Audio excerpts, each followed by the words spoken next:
Y estas pruebas las estamos utilizando para sentar las bases de un diseño por desempeño para este tipo de grúas.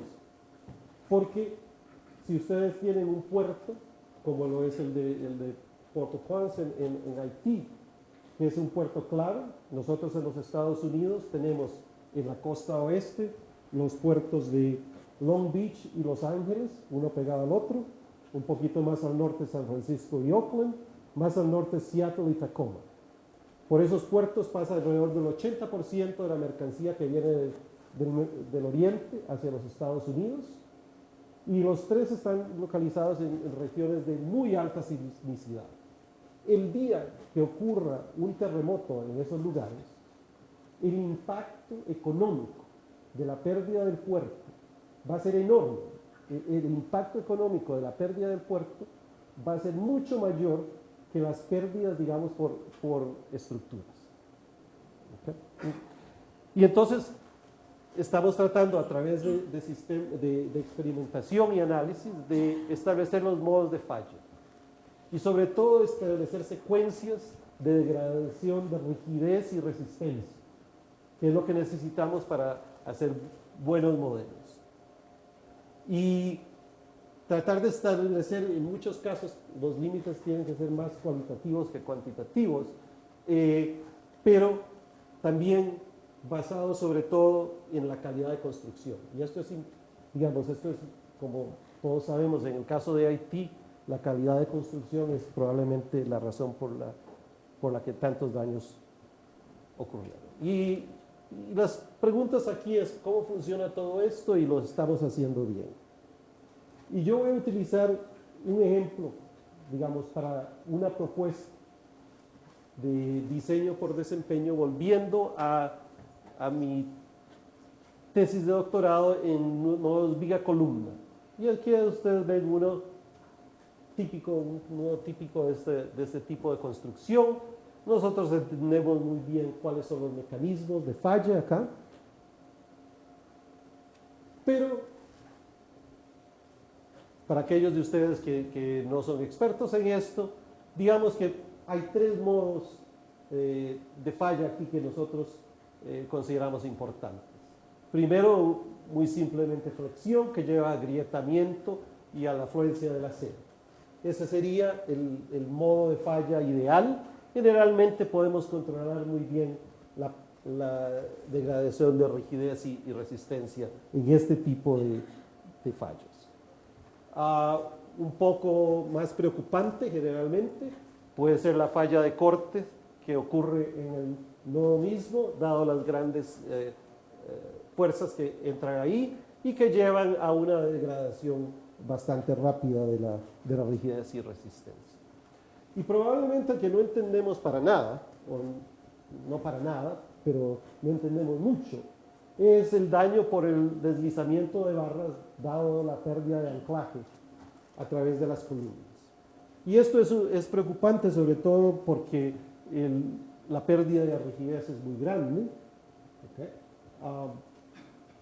Debería decir a este punto que para mí la pérdida de rigidez no es necesariamente algo preocupante, pero la mayor parte de los ingenieros y académicos ven eso y no lo ven de la misma manera que yo. Dirían que esta pérdida de rigidez es una cuestión muy seria.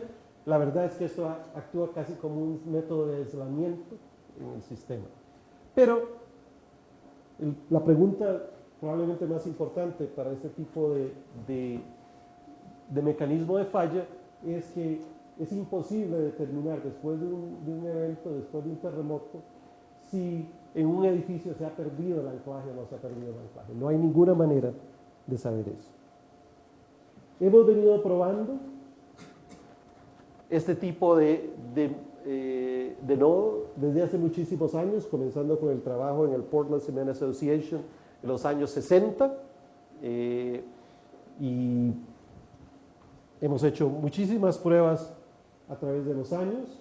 Y si ustedes van hoy al código 318 de la ACI, ustedes encontrarán que para un nudo interno o interior limitan los esfuerzos de corte a este valor, Hay una cantidad mínima del refuerzo por cortante que se necesita. Se sugiere que la relación entre la resistencia a flexión de la columna a la viga sea algo superior a 1.2 y el anclaje de las varillas que sea al menos de 20 diámetros de la varilla. Todo esto lo sabemos bien. Lo que la mayor parte de la gente no entiende es que son criterios para diseño al límite de seguridad de vida. Y si diseñamos todo por estos números, va a haber un deterioro muy importante en la resistencia y la rigidez de las estructuras en concreto después de un sismo grande. Y entonces, estas son pruebas a mitad escala que hice yo hace muchos años. Esto es lo que yo diría ustedes pueden esperar con ese tipo de diseño. ¿Okay? Pero si uno quisiera mejorar el comportamiento de esos nudos, existen los valores necesarios para que un ingeniero estructural haga un mejor edificio. Y aquí estos son valores que yo he sugerido, no están en ninguna normativa, en ningún código, ¿no? Pero bajando los esfuerzos de corte, incrementando un poco el esfuerzo por cortante, la resistencia a flexión y sobre todo el anclaje, se observa mucho mejor comportamiento. Y si ustedes tienen una estructura crítica, un hospital, una estación de bomberos o algo así, ¿no? Y ustedes son ingenieros estructurales, estos son los números de que ustedes deberían estar diseñando, no los números que tiene el código de concreto, por lo menos a mi punto de vista. Y esto es un ejemplo, digamos, de diseño por desempeño, porque ustedes pueden decidir cuál es el desempeño que quieren. Quieren un agrietamiento muy pequeño, prácticamente no hay agrietamiento por corte en el nodo, aunque están pintadas aquí las líneas, esas grietas son muy pequeñas, prácticamente invisibles, ¿no? Y todo está sucediendo acá, un poco de agrietamiento por flexión, pero todo está trabajando muy bien. Eso es para, digamos,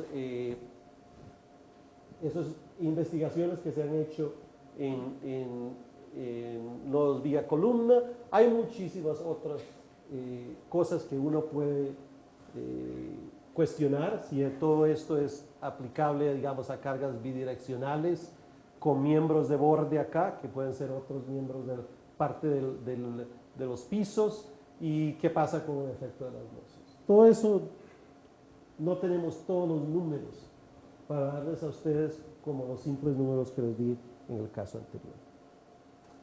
Pero la verdad es que las necesidades de investigación en este caso es el desarrollo de modelos sencillos pero racionales de los daños que van a ocurrir después de un terremoto. Y eso también, porque digamos estamos hablando aquí de marcos no contraventados, y la capacidad de deformación de los miembros y la estructura entera son las preguntas más grandes que nosotros tenemos.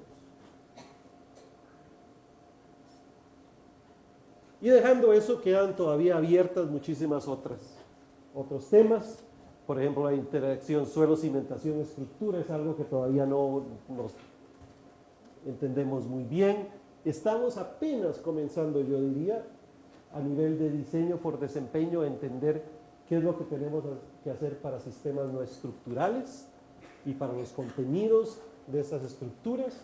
En los Estados Unidos, por ejemplo, nosotros pensamos en este momento que las pérdidas en un edificio que se comporta bien durante un terremoto, las pérdidas estructurales por daños estructurales van a ser mínimas, van a ser cero, pero las pérdidas por daños a los contenidos pueden ser muy altas.